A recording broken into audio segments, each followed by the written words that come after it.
श्री कुंज बिहारी श्री सुखदेव श्री श्याम चरणदास ने श्री गुरुदेव।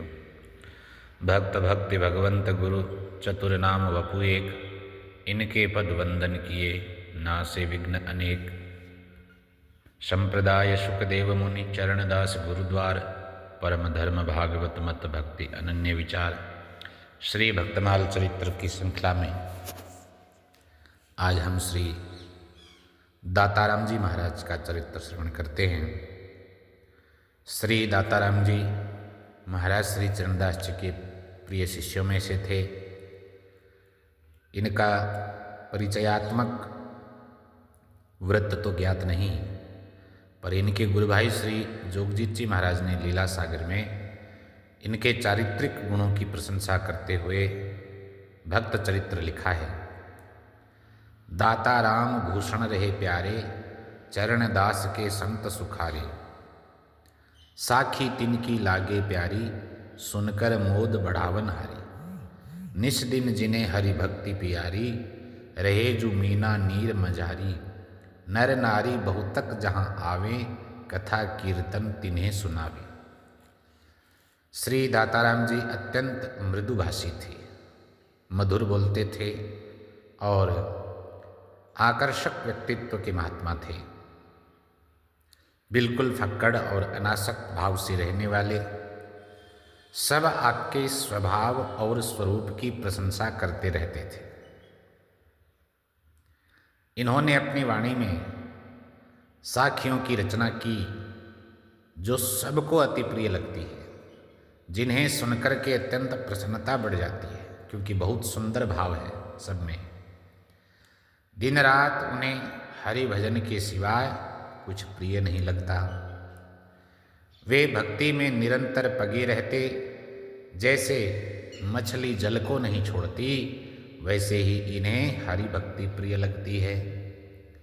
राम रूप सूरा सोई, मड़े प्रेम के खेत। टूक टूक होई गिर पड़े, तजे न हरि का हेत। ऐसी दृढ़ता की बात है कि वही सूरवीर होता है। राम रूप सूरा सोई, मडे प्रेम के खेत। प्रेम रूपी मैदान में जो डट जाता है, अपने आप को वहाँ स्थिर करके जूझना शुरू कर देता है। टूक टूक होई गिर पड़े, लेकिन फिर भी तजे न हरि का हेत। यही सूरवीरता होती है। मनसा वाचा कर्मना, एक पीव सो लाए। राम रूप पियारीज के, लेवे कंठ लगाए।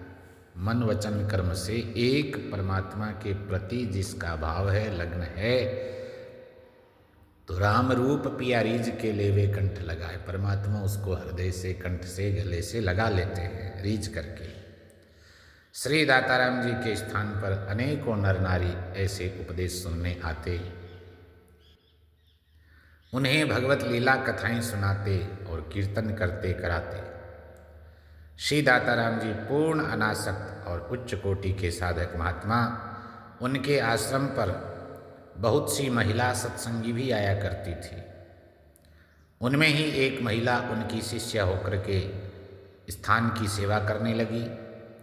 श्री दाताराम जी के भक्ति भाव और व्यक्तित्व से प्रभावित होकर एक राजपुरुष भी उनका शिष्य हो गया था।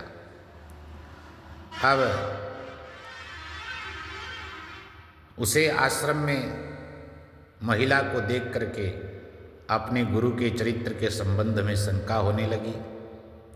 वह सोचने लगा, एक राजपुरुष के लायक ऐसे गुरु नहीं हो सकते। कितनी भयंकर शंका मन में गुरु के प्रति आई कि मैं एक राजपुरुष हूँ और राजपुरुष के लायक ऐसे गुरु नहीं हो सकते, जिनको स्त्रियों के साथ रहने से कोई दिक्कत ही नहीं है।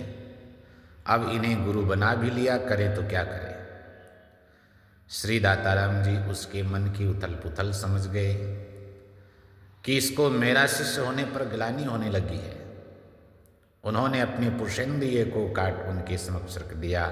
अब राजपुरुष को बड़ी ग्लानि हुई, बहुत पश्चाताप हुआ, रोने गिड़गिड़ाने लगा। चरणों में अपना सिर रख करके क्षमा याचना की प्रार्थना करने लगा। हाथ जोड़ के गिड़गिड़ाते हुए क्षमा याचना करता है। इस पाप से मुक्त होने के लिए वह बहुत बड़ी दान दक्षिणा यज्ञ आदि का आयोजन भी कराता है। अंत में श्री दाताराम जी ने अपने उपदेश के द्वारा उसको आश्वस्त किया। हाकिम वहाँ का शिष्य भया जोई, देख तियन मन दुविधा पोई। मन में दुविधा हुई स्त्री को आश्रम में देख करके। कही इन गुरु कर शोभा नाही, जिन्हें त्रियन को संग सुहाई। सुनि तिन मन में ग्लानि उपाई, भया विमुख अज्ञान पराई। अज्ञानता के वश हो गया। काट सुलिंग इंद्री कर लीनी, बहुरी हाथ वाके में दीनी। देख सहम परा चरण अयाना, धिक धिक आपन को बहु माना। अपने आप को बहुत दिखारने लगा, पर अब क्या वो बड़ा अपराध बन गया। खैर गुरुदेव ने क्षमा किया। यज्ञ दान तिन बहु करे, पाप हरण को लेस। जोग जीत धीरज दियो, दाता राम सुदेश।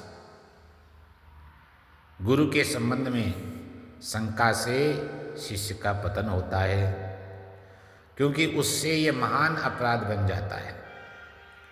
गुरु तो उसी का नाम है जो शंका रहने ही न दे। इसी कारण श्री दाताराम जी ने देखा कि यह शिष्य मन में ग्लानि का अनुभव करके, ग्लानि करके अज्ञानवश हो गया है। फलतः उसकी और समाज की शंका के निवारणार्थ ही उन्होंने ऐसा किया। सदा सर्वदा संत अपराध से, गुरु अपराध से, भगवत अपराध से बचना ही चाहिए। और साधु निंदा से तो भगवान की ही निंदा होती है। ऐसे संत निंदक को भगवान भी क्षमा नहीं करते। वे सब सहन कर सकते हैं, पर भक्त अपराध उनसे सहन नहीं होता। इसके लिए तो भक्त ही कृपा करे तो करे। साधु की निंदा बुरी, मत की जो कोई भूल। दुनिया में दुख पाए है, रहे नरक में झूल। साधुन की स्तुति किए, हरि की स्तुति होय। भक्तों की निंदा किए, प्रभु की निंदा सोए। आचार्य वाणी में लिखा है। श्री दाताराम जी ख्याति प्राप्त महात्मा थे, परंतु एकदम अकिंचन की भांति, फकीर की भांति रहते थे। अपने उपदेशों में भी लोगों से उसी प्रकार रहने की बात कही। साधक के लिए फकड़ाना मस्ती भैया बहुत जरूरी है, ऐसा उपदेश करते। फकीरी में भक्त को बड़ा आनंद अनुभव होता है। उनका फकीरी का यह उपदेश सुनते हैं इस पद में। भाई दिल खूब फकीरी लीजे, जग सो रहो सहज बैरागी। सतगुरु रीत गहीजे। संसार में सहजता से रहना है, सहजता का ही वैराग्य रखना है। और सतगुरु रीत गहीजे, गुरु मार्ग को ग्रहण करना है। आड़ बंधन दृढ़शील कछोटी, शब्द गांठ गुलीजे। दृढ़ता का आड़बंधन, शील की कछोटी काछनी, और शब्द की गांठ देकर के उसको दृढ़ता से धारण करना है। ज्ञान का चोला, क्षमा की टोपी। तिलक भक्ति का कीजिए। कैसा श्रृंगार है। ज्ञान का चोला और क्षमा की टोपी पहन करके भक्ति का तिलक धारण करना है। जत का तोड़ा पांव विराजे।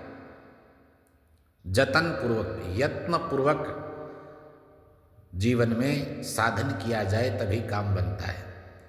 तो जत अर्थात यत्न को, गुरु मार्ग को विधि पूर्वक, यत्न पूर्वक आभूषण की तरह, जैसे पाँव में सोने आदि की जंजीर एक आभूषण के रूप में हम धारण करते हैं कड़ी बना करके, ऐसे यत्न का आभूषण पाँव में धारण करके सत की शैली गुनीजे। सत अर्थात सत्यता, यथार्थ। अक्ल की चादर मुक्ति बिछोना। अक्ल का अर्थ यहाँ समझ से है, ज्ञान बुद्धि से है। अकल की चादर, बुद्धि की चादर और मुक्ति का बिछोना। सुषमन तकिया कीजिए। इड़ा पिंगला सुषुम्ना, ये तीन नाड़ियां हैं। सुषुम्ना साधक में वैराग्य, साधक में संतुलन लाने वाली एक सबसे ज़्यादा ऊर्जा प्रदान करने वाली नाड़ी होती है। तो उसका तकिया उन्मनी वृत्ति टेक अनन्य, अनन्यता की तो टेक धारण करनी है। और उन्मनी वृत्ति, उन्मनी एक ध्यान मुद्रा है जिसमें एक ही आसन से साधक एक लक्ष्य पर ध्यान केंद्रित करता है। बाहर की सब वृत्तियां इधर उधर से हट करके एक जगह केंद्रित हो जाती है। उसका मन उन्मनी वृत्ति धारण करनी है, अनन्यता की टेक रखनी है। और हृदय भाव रस पीजे, हृदय से भाव रूपी रस का पान करते हुए दाता राम चरणदास दयासु प्रेम पियाला पीजे। श्री महाराज गुरु महाराज की कृपा से, दया से हम इस प्रकार अगर रहेंगे तो प्रेम के भर भर प्याले पान करेंगे छक करके।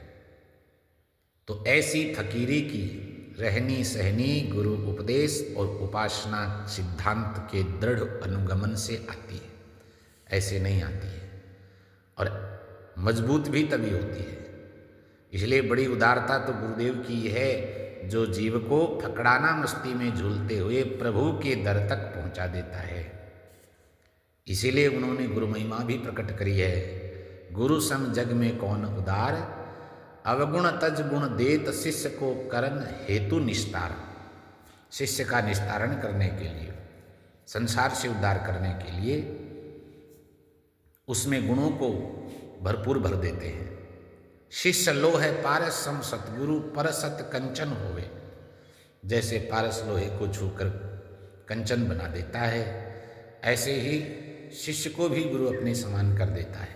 गुरु उपदेश हृदय में धारो, जो कृपण धन राखे।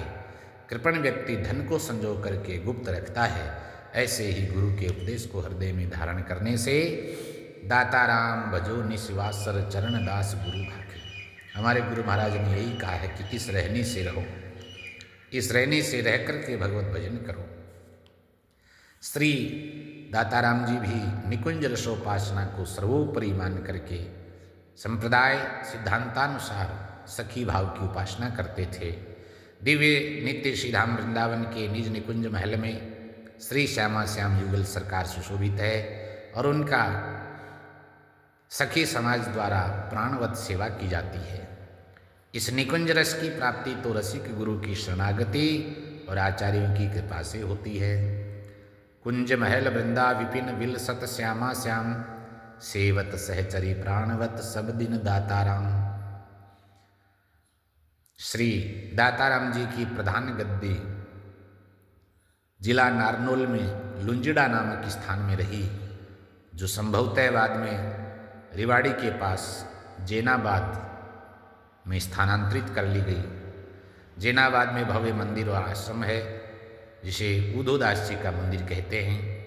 यहाँ की संत परंपरा में श्री दाताराम जी के बाद में बाबा उधोदास जी महाराज बड़े सिद्ध संत हुए। उनकी परंपरा में ही श्री राधा कृष्ण दास जी, बालक दास जी, लेखराम दास जी, गाहड़ दास जी, सेवादास जी, लाल दास जी आदि संत हैं। जैनाबाद में होली के दूसरे दिन बहुत बड़ा सुंदर मेला लगता है। प्रधान 52 द्वाराचार्यों में से 52 द्वारों में एक पीठ जैनाबाद की है, श्री दाताराम जी महाराज की। जय जय श्री सुखदेव।